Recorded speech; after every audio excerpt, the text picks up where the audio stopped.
ba'du. Assalamualaikum warahmatullahi wabarakatuh. Sidang hadirin hadirat rahimakumullah, segala puji bagi Allah yang menghimpunkan kita pada saat ini di dalam taman syurga dalam majlis ilmu. Diharapkan para hadirin hadirat sihat walafiat. InsyaAllah sama-sama kita mengikhlaskan hati kita, memastikan hati kita bersih daripada sebarang sifat yang dibenci oleh Allah Subhanahu wa taala. Mudah-mudahan Allah merezekikan kepada kita ilmu yang bermanfaat dunia dan akhirat, insya-Allah. Amin ya rabbal alamin. Sambungan kitab Risalah Al-Misbah Munir pada muka surat berapa?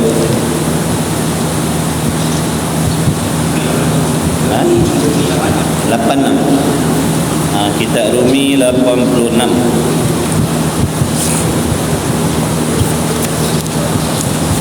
Astagfirullahaladzim. Huraian sifat yang keempat.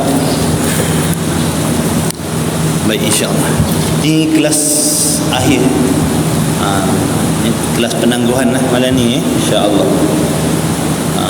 Kelas penangguhan malam ni. Bismillahirrahmanirrahim. Qala al-muallif rahimahullah ta'ala wa nafa'ana wa iyyakum bi'ulumihi wa bi'ulumi masyaikhina fid darain, amin ya rabbal alamin. Kata musannif rahimahullah ta'ala, huraian yang keempat daripada sifat Rasul, yaitu yang keempat daripada sifat yang wajib bagi Rasul, sifat yang mesti ada pada mana-mana Rasul yang diutuskan oleh Allah, yaitu fatanah. Yang mana erti fatanah ini cerdik dan bijaksana. Kata musannif, wajib pada syarak pula di atas tiap-tiap mukallaf, wajib pada syarak pula atas setiap mukallaf mengetahui serta mengaku di dalam hatinya, yakni beriman, meyakini di dalam hati, menyungguhkan di dalam hati dengan tentu sungguh Rasul itu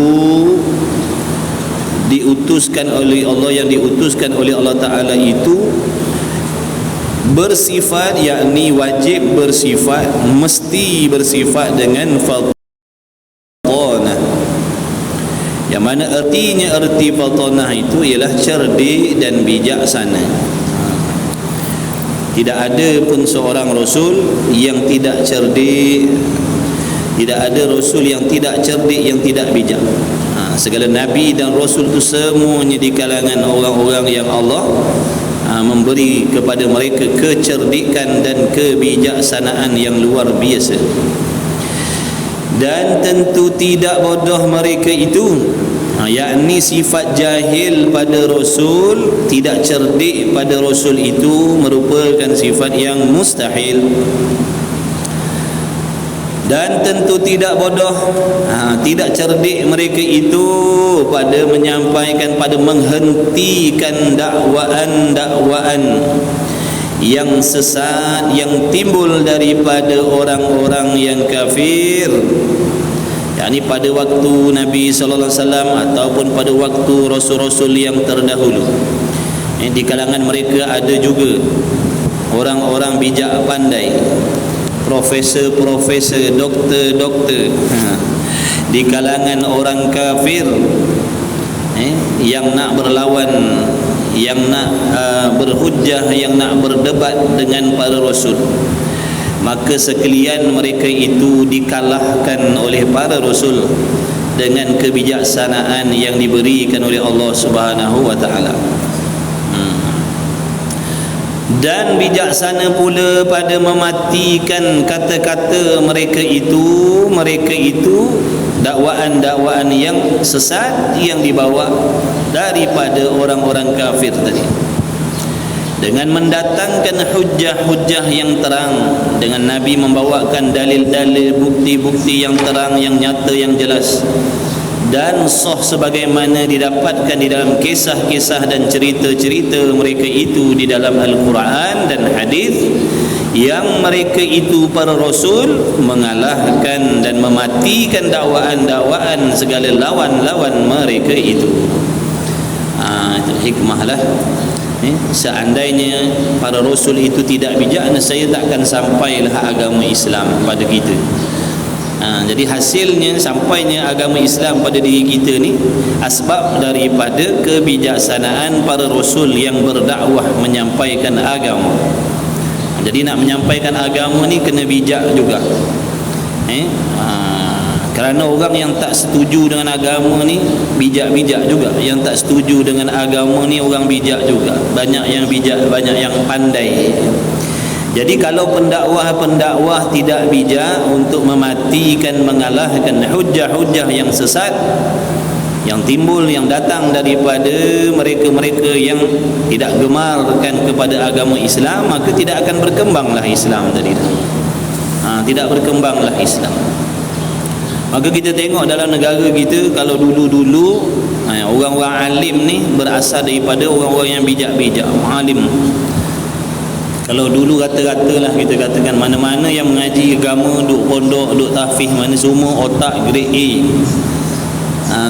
Otak grade A. Sebab tu dulu ramai alim ulama, ramai. Sebab banyak rata-rata mereka menghantar anak-anak mereka belajar agama. Otak bijak, otak jenius, otak cerdik pergi mengaji. Sebab tu dulu ramai orang alim, alim, sangat-sangat alim. Tak sama, tak seperti sekarang. Sekarang lain. Sekarang kita pilih-pilih. Masyarakat kita pilih bila anak nampak tak boleh nak pergi dah dalam ilmu akademik. Dah buat masalah, dah kena kejar dengan polis, main polis entry dah. Baru hantar pondok. Tak apalah hikmah dia itu. Cuma nak cerita sikap kita. Sikap kita. Bila budak-budak kita nampak tak bijak, gagal, baru nampak agama. Sepatutnya yang otak bijak itulah sepatutnya yang mesti dihantarkan ke tempat-tempat begitu supaya jadi alim ulama.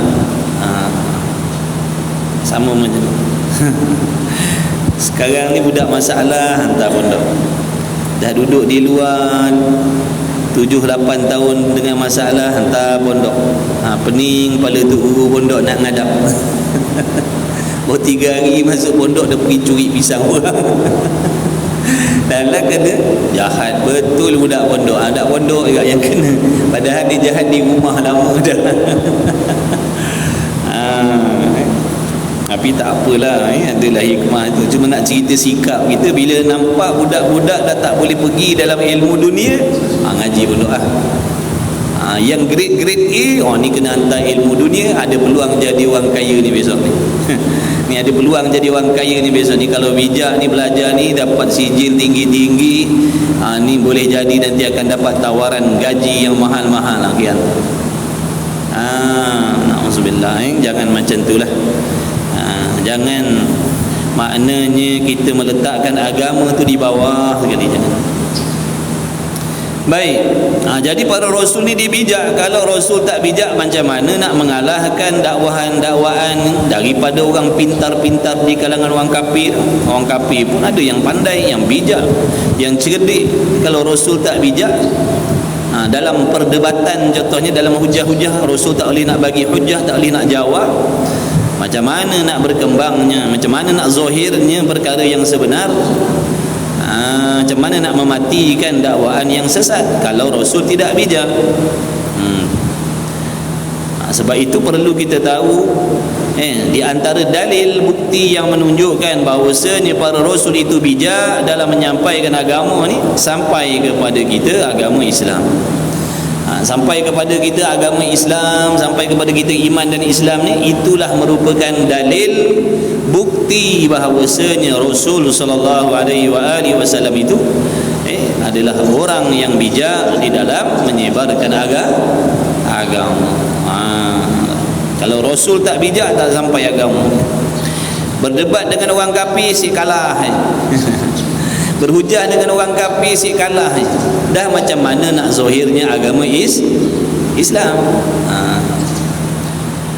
Dan dalil atas bersifat mereka itu rasul dengan fatanah dan tidak bodoh mereka itu ialah kita fikir tilik dengan akal, iaitu jikalau rasul-rasul itu tidak cerdik dan tidak bijaksana, nescaya adalah rasul-rasul itu bodoh.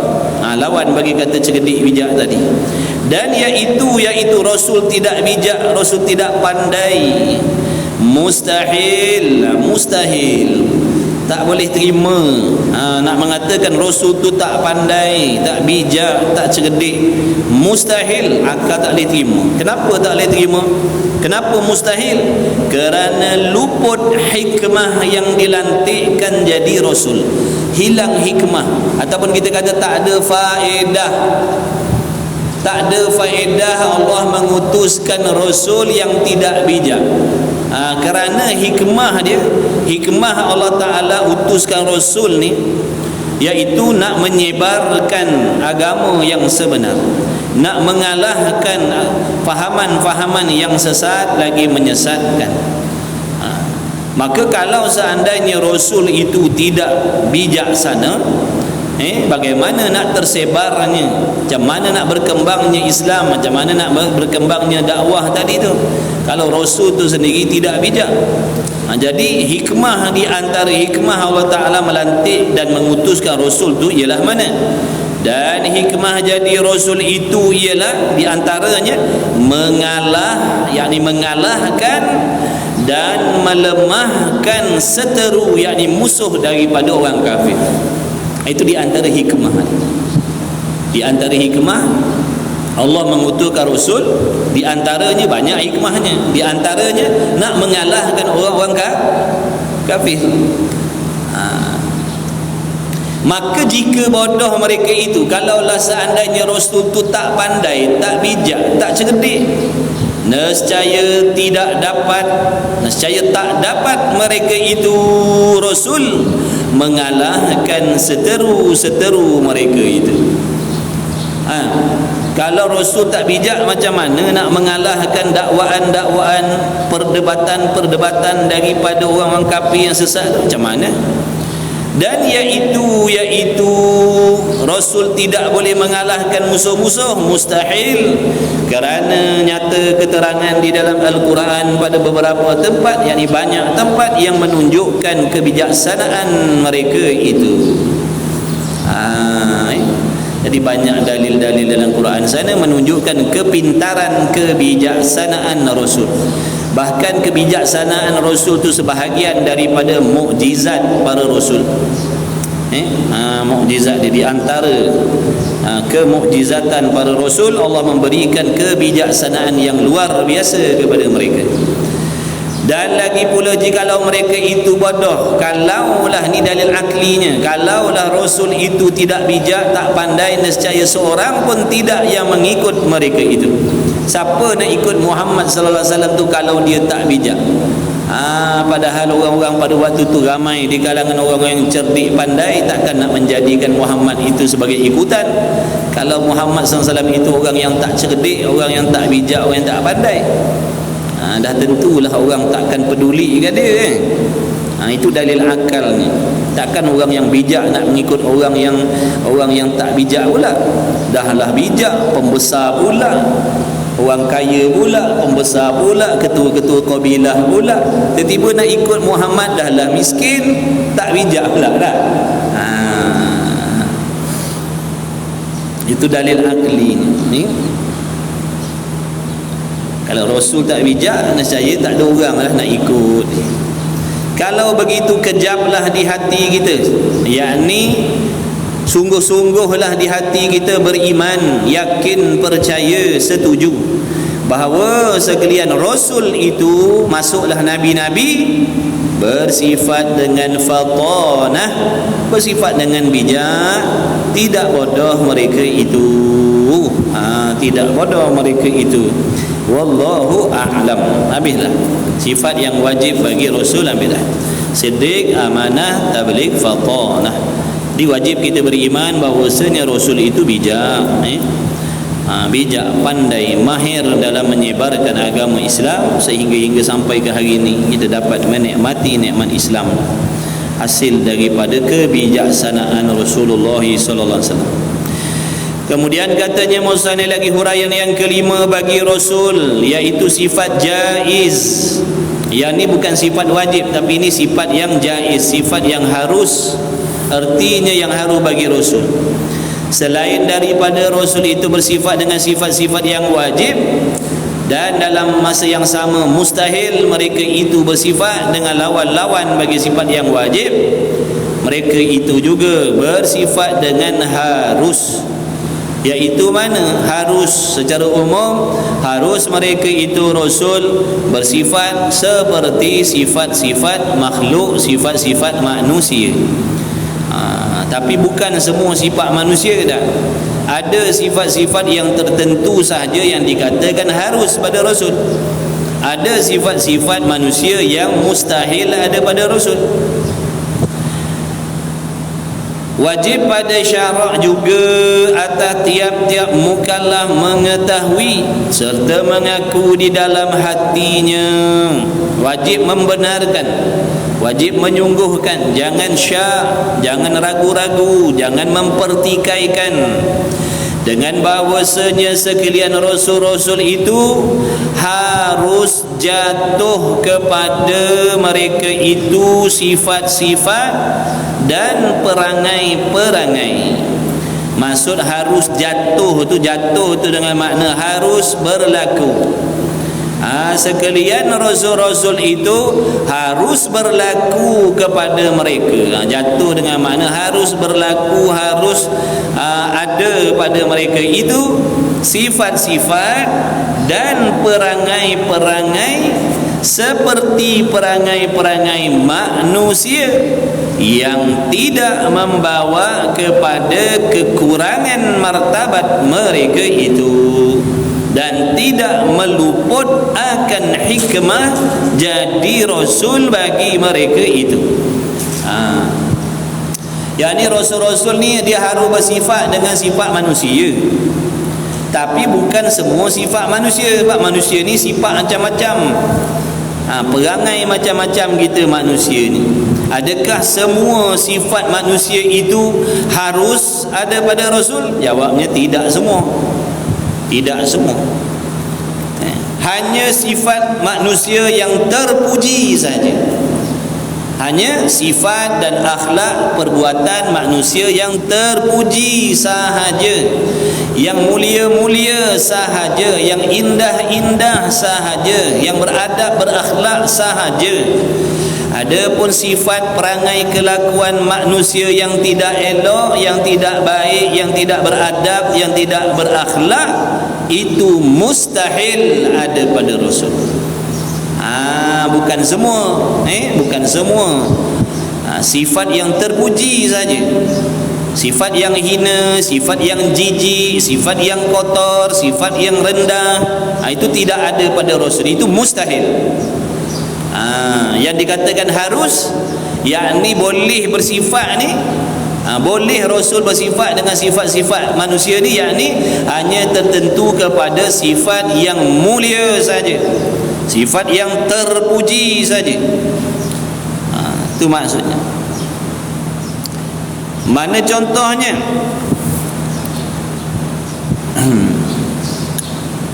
Dan sifat tu pula tidak meluputkan akan hikmah jadi Rasul. Tadi dia dah sebut dah, hikmah jadi Rasul tu apa? Nak mengalahkan orang kafir di antaranya.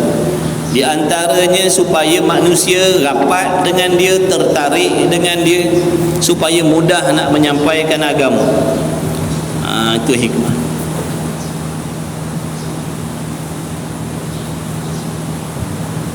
Kalau Rasul berakhlak manusia ataupun berperangai dengan perangai manusia, tapi perangai yang tak baik, macam mana manusia nak mencontohi, macam mana manusia nak terpikat, nak tertarik dengan dakwah dia, dengan agama yang dia bawa? Kalau tengok tuan empunya diri pun contohnya biadab ke, contohnya tidak berakhlak, buat benda haram, cakap benda haram, berpakaian dengan pakaian yang tidak sepatutnya, macam mana orang nak tertarik dengan agama yang dia bawa? Hilanglah, luputlah hikmah Rasul. Hilanglah hikmah diutuskan Rasul. Tak ada faedah maknanya. Allah utuskan Rasul tapi Rasul tu tak cerdik. Rasul tu tak bijak contohnya. Orang kafir tanya, orang kafir berhujah, diam, tak boleh nak jawab.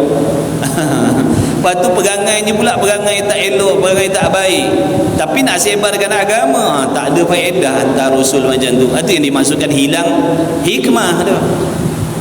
Hilang hikmah, tak ada, hilang hikmah diutuskan jadi Rasul.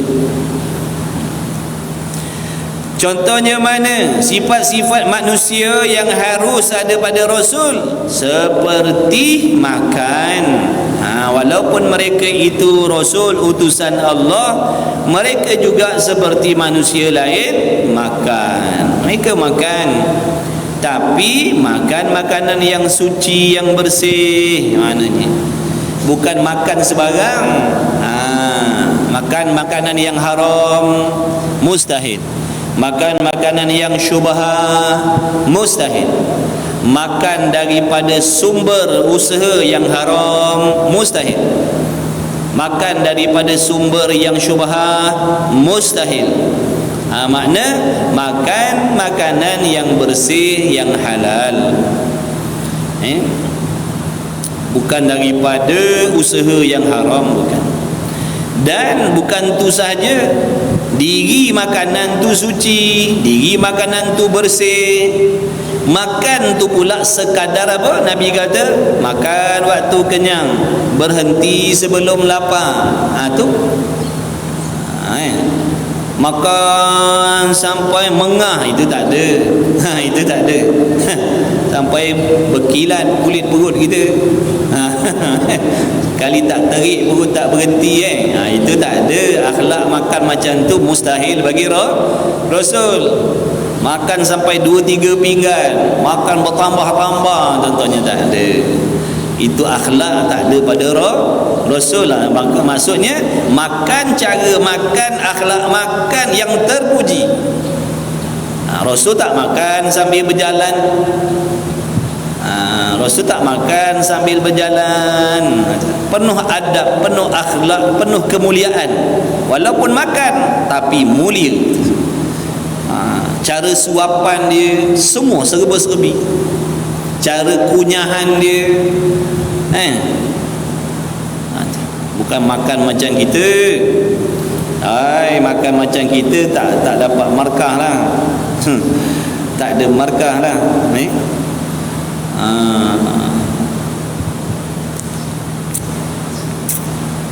Kita makan satu hari berapa kali? Rasul makan macam mana? Sampai berikat perut dengan batu. Kunyahnya berapa kali? 40 kali. Kalau kita makan kunyah 40 kali, makan pula makan dalam talam, paling tempat lain habis dah ayam goreng. Kawan kita dah belasah dulu. Dah kita 40 kali kunyah, lambat. Tengok dalam dulang habis dah. Akhlak makan pun kita tak terikut. Subhanallah. Hebat. Mulia. Cara makan, duduk sopan. Minum pun begitu juga. Minum minuman yang halal, yang bersih. Cara minum, kan ada tu sunnah Rasul makan macam mana, sunnah Rasul minum ada, semua ada. Terikut dengan tak terikut saja. Kemudian Rasul juga diuji oleh Allah dengan sakit. Mereka juga dibalakan oleh Allah, diuji dengan sakit. Tapi bukan sakit yang sampai tahap menimbulkan kejijikan di dalam hati manusia. Jaga tu, ni akidah kita ahli sunnah. Mereka ditimpa sakit, tapi bukan sampai tahap manusia jadi benci, bukan. Tang situ bukan akidah kita. Sampai manusia tak nak rapat, sampai manusia takut nak rapat, sampai manusia pandang hina, itu mustahil. Itu mustahil. Mereka sakit, tapi bukan sampai manusia jadi liar. Liar hati. Apa maksud liar hati? Jijik. Sampai tahap manusia jijik, itu mustahil. Jaga. Jangan biadab dengan para rasul. Jangan biadab dengan rasul, jangan.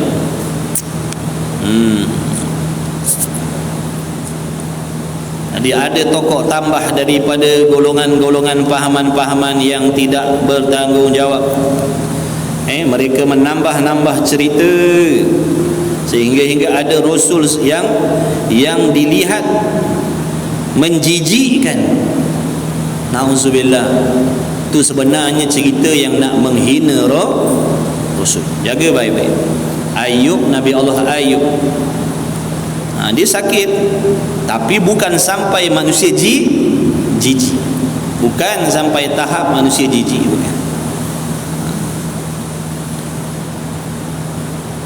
Nabi Allah Yaqub dikatakan buta dah, bukan buta, berselaput mata, bukan buta. Berselaput mata, bukan buta dah, berselaput mata. Kerana terlalu banyak menangisi kehilangan Nabi Allah Yusuf alaihi salatu wassalam, menangis hari-hari, siang malam nangis sebab dia sayang sangat, rindu sangat dengan Nabi Allah Yusuf, sampai berselaput mata. Bukan buta. Buta tu kasih berselamat. Nangis bawah kolong tu kena tipu dengan mak mentua dia, itu kasih selamat. Nabi Allah Yaqub bukan buta, berselaput mata dia. Jangan meletakkan sifat-sifat yang menjatuhkan maruah Rasul, jangan. Cacat contohnya, ada Rasul cacat.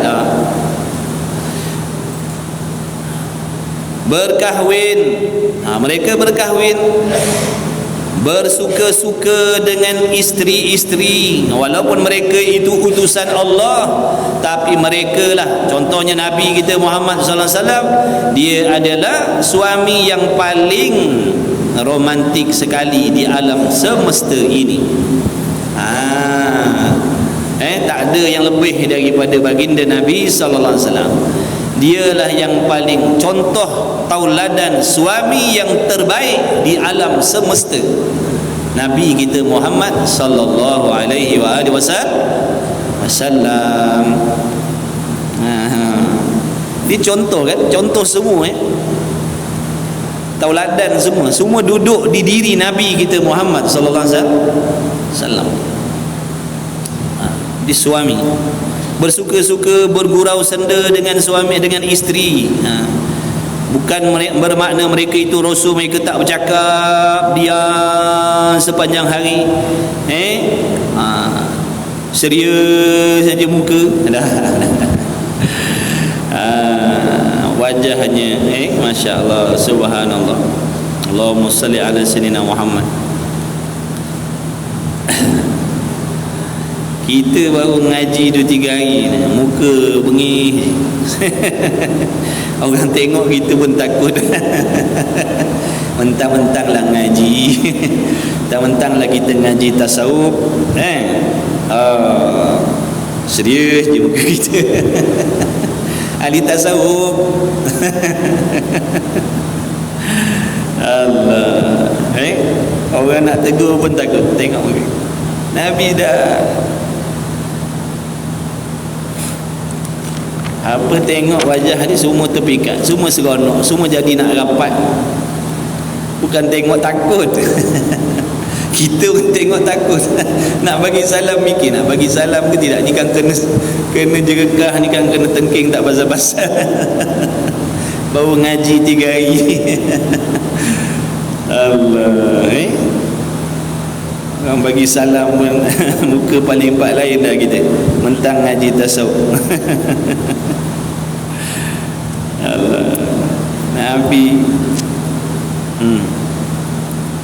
indah wajah dia, indah. Siapa terpandang mesti terpikat, mesti nak rapat. Subhanallah, salli alaihi wasallam.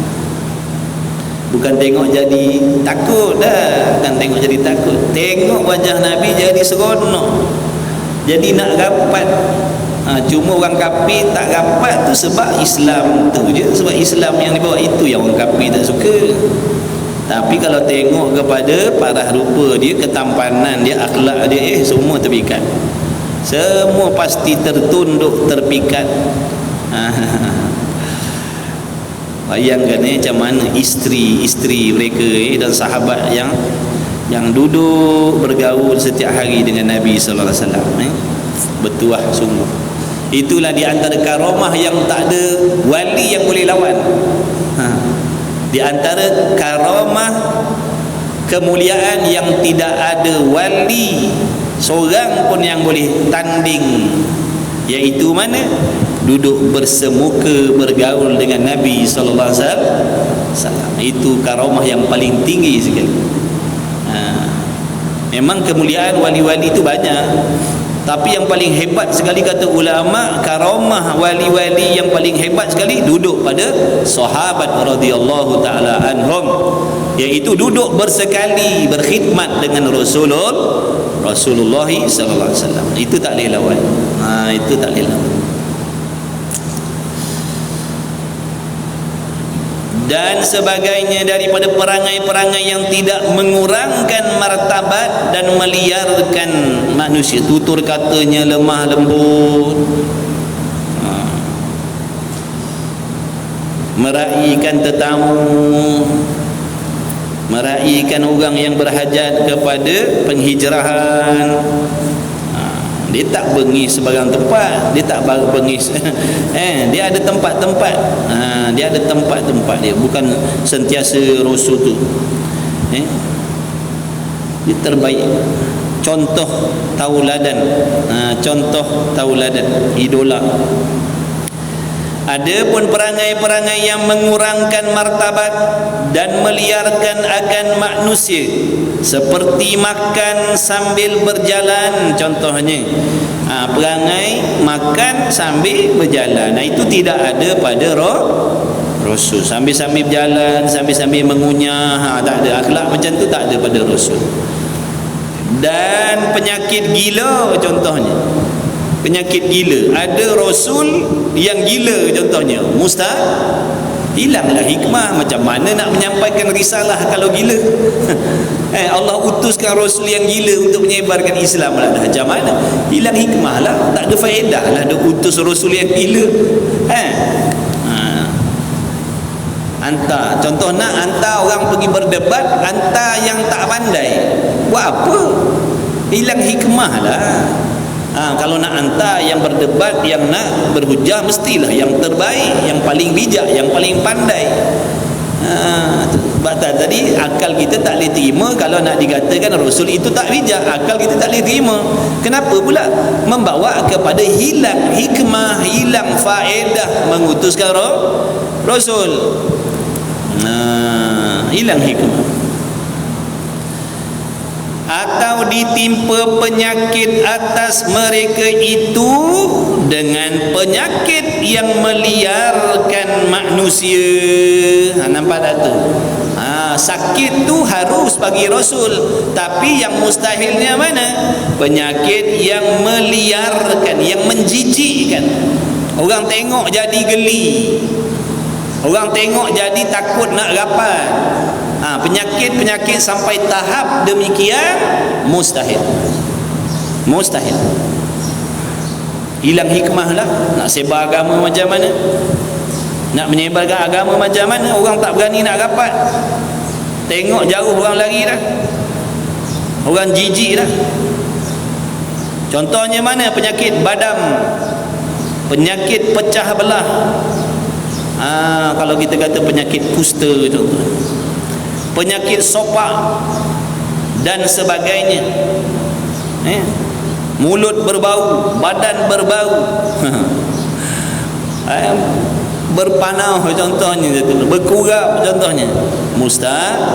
Mustahil. Tidak ada penyakit yang menjatuhkan maruah mereka, tak ada. Itu akidah kita. Kalau ada di antara kalian yang nak berpegang, nak percaya ada Rasul yang ditimpa penyakit sampai manusia jadi jijik, itu kita tidak bertanggungjawab. Untuk guru kita pesan, hati-hati. Ada orang-orang pahaman-pahaman yang tidak bertanggungjawab, dia menyelitkan cerita-cerita yang tak sepatutnya. Contohnya macam kisah Nabi Allah Ayub itulah. Sakit tapi bukan sampai tahap manusia jijik. Diselitkan cerita. Lepas tu diselitkan pula contoh kesabarannya. Jadi kita pun dalam tak perasan dah terpercaya yang ada penyakit menjijikkan pada Rasul. Habis. Kita dah tu guru kita selalu pesan, hati-hati. Mereka sakit tapi bukan sampai menjatuhkan maruah mereka. Tidak. Maka iaitu mustahil kerana luput yakni hilang hikmah jadi Rasul. Dan dalil atas harus jatuh dan harus berlaku kepada Rasul-Rasul akan perangai. Seperti perangai manusia itu ialah dilihat oleh orang-orang yang semasa dengan mereka itu, di kalangan para sahabat radhiyallahu taala anhum. Begitulah juga di kalangan orang-orang yang tak beriman pada waktu itu sendiri melihat, menyaksikan bahawasanya Rasul, kalau di sini contohnya Nabi kita Muhammad SAW memiliki adab, akhlak ataupun perangai-perangai manusia seperti manusia lain. Dilihat oleh sahabat sendiri, dilihat oleh orang-orang yang semasa dengan Rasul tadi. Dan sampailah kepada kita dengan khabar, yakni dengan hadis yang mutawatir, yang bertalu-talu, yang bersanad-sanad, yang bersambung-sambung, yang tak boleh dibangkit bohong sama sekali. Nak dikatakan hadis tu hadis palsu. Contohnya menceritakan hadis-hadis yang menceritakan tentang Nabi makan, Nabi minum, Nabi tidur. Nak kata cerita tu bohong, mustahil, kerana hadis tu bersanad-sanad, bersambung-sambung dengan sanad yang sahih, yang tak boleh nak dikatakan dusta. Itulah dalilnya bahawasanya Rasul harus bersifat dengan sifat manusia. Dan dengan ini selesailah huraian-huraian segala sifat-sifat yang bersangkut paut dengan Rasul-Rasul yang wajib atas tiap-tiap mukallaf mengetahui dan wajib mengaku, yakni yakin, percaya hati, setuju hati. Jangan mempertikaikan, jangan mempersoalkan, jangan berbolak-balik, jangan taraddud, jangan syak, jangan waham. Bahkan yakin semata-mata di dalam hatinya dengan jalan tafsil, iaitu 4 yang wajib pada akal bagi Rasul, dan 4 pula segala lawannya yang mustahil pada akal, dan 1 sifat yang harus. Jadi sampai kat sini habislah. Kalau tuntutan fardu ain untuk kita mukallaf mengetahui sifat-sifat yang bersangkut paut dengan Rasul, sampai sini habislah. Sampai sini habis dah. Sifat yang wajib, yang mustahil, yang harus bagi Rasul. Yang wajib ada 4. Wajib kita tahu satu persatu dengan huraian, dengan keterangan, agar terang, nyata, jelas pada kita perbezaan di antara sifat-sifat Rasul dengan sifat kita umat biasa. Dan wajib kita imani 4 perkara tadi itu. Siapa pun kita wajib percaya sungguh-sungguh bahawasanya Rasul bersifat dengan 4 sifat yang terdahulu tu: siddiq, amanah, tabligh, fatanah. Dan wajib juga kita mengetahui apakah sifat yang mustahil bagi Rasul. Wajib kita kena tahu, walaupun sifat-sifat itu sifat mustahil, bukan sifat Rasul, tapi kita wajib tahu supaya kita boleh menjauhkan diri kita daripada berpegang dengan ataupun meletakkan salah satu daripada 4 sifat mustahil itu pada mana-mana rasul yang diutuskan oleh Allah. Jadi kita kena tahu apa sifat yang mustahil bagi rasul, kita kena tahu supaya kita boleh berhati-hati dan berjaga-jaga jangan disifatkan rasul dengan salah satu daripada sifat yang mustahil tersebut. Dan wajib juga kita tahu apakah sifat yang harus bagi rasul tadi dengan huraian supaya kita boleh menyelamatkan diri kita daripada terpercaya dan terpedaya dengan dakwaan-dakwaan, pahaman-pahaman yang nak merosakkan iman, merosakkan akidah kita terhadap rasul. Contohnya mereka menghasut kita supaya mempercayai dan membenarkan ada penyakit yang menjijikkan yang ada berlaku pada rasul. Jadi wajib kita kena tahu supaya boleh kita jaga akidah kita. Habis. Maka jadilah jumlah semuanya 9 akidah. Makna ada 9 simpulan iman yang bersangkut paut dengan wa asyhadu anna Muhammadar Rasulullah. Jadi ringkasnya bila kita mengucap wa asyhadu anna Muhammadar Rasulullah, bila seseorang itu percaya, berikrar, bersumpah bahawasanya dia percaya Muhammad SAW itu merupakan utusan daripada Allah, bermaksud dia adalah orang yang membenarkan, yang meyakini bahawasanya Rasul itu bersifat benar dan tidak dusta sama sekali. Dan dia juga orang yang menunjukkan dia orang yang percaya dan yakin bahawasanya Rasul itu bersifat dengan amanah, tidak melakukan sebarang jenis dosa dan maksiat zahir dan batin sama sekali sejak daripada kecil sampailah diwafatkan oleh Allah. Begitulah juga orang yang percaya Muhammad itu utusan Allah, bermaksud dia yakin Rasul telah menyampaikan segala amanah Allah. Dia juga yakin dan percaya bahawasanya Rasul itu orang yang bijak dalam menyebarkan agama. Dan dia juga yakin bahawasanya Rasul itu harus berperangai dengan perangai atau sifat manusia yang terpuji sahaja. Maka maksud tu tadi terkandung di dalam ucapan kita Muhammadur Rasulullah.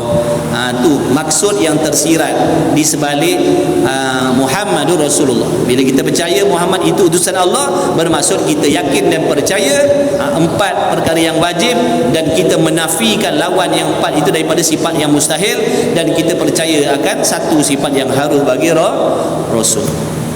Habis. Jadi ada 9. Maka apabila dihimpunkan akan dia dicampurkan dengan 20 yang wajib bagi Allah. 20 sifat yang wajib bagi Allah yang mesti diketahui secara tafsir tu 20 tu. Mengikut kaul yang masyhur daripada sifat wujud sampailah kaunuhu ta'ala mutakalliman tu. Dan 20 yang mustahil bagi Allah, lawan bagi 20 tu. Dan dengan satu sifat yang harus bagi Allah. Apa sifat yang harus bagi Allah? Harus menjadikan makhluk, harus tidak menjadikan makhluk. Mudah faham ni. Maka jumlah semuanya 50 akidah, 50 simpulan iman yang terkandung, yang terisi, yang tersembunyi pengertian itu semuanya di dalam makna, di dalam maksud kata kita la ilaha illallah Muhammadur Rasulullah. Jadi dalam 2 patah perkataan ni, dalam 2 kalimah ni terhimpun 50 akidah, paling tidak, paling sedikit, paling sedikit. Jadi sebenarnya walaupun ucapannya 2 kalimah syahadah, 2 kalimah tadi, tetapi maksud sebenarnya 50 inilah yang paling kurang. Dan pada hakikatnya maksud la ilaha illallah itu tidak berkesudahan, kerana Allah Ta'ala itu memiliki sifat kesempurnaan yang tidak terhingga banyaknya. Paling tidak 50 tu lah kita kena tahu, kena jaga 50 tu. Sebab tu mana-mana orang menolak, mempertikaikan, mempersoalkan, meragui salah satu daripada 50 itu, membawa kepada menjadi asbab terbatalnya la ilaha illallah. Bila dia pertikaikan salah satu daripada 50 tu, dia tolak salah satu daripada 50 tu, yang bersangkut paut dengan Allah ataupun yang bersangkut paut dengan Rasul, dia pertikaikan satu saja daripada 50 itu, maka terbatallah syahadah dia. Sebab tu kita kena tahu 50 tadi apa, supaya kita boleh hati-hati, jaga-jaga, kawal perkataan kita, kawal pegangan dan kepercayaan kita, jangan sampai meragui, menolak, mempertikaikan ataupun syak dengan 50 akidah itu tadi, yang mana akibatnya akan memurtadkan seseorang. Na'udzubillah min dzalik. Artinya tiada Tuhan melainkan Allah, dan Muhammad sallallahu alaihi wasallam itu adalah pesuruh utusan daripada Allah. Dan maknanya tiada Tuhan yang disembah tu kepada Tuhan yang sengoti dan sebenar melainkan Allah Ta'ala jua, Tuhan yang kena dan betul sungguh disembah akan dia. Wallahu a'lam. InsyaAllah nanti akan datang kita sambung baliklah situ, kita ambil dan maknanya insyaAllah, ataupun kita ambil daripada la ilaha illallah insyaAllah.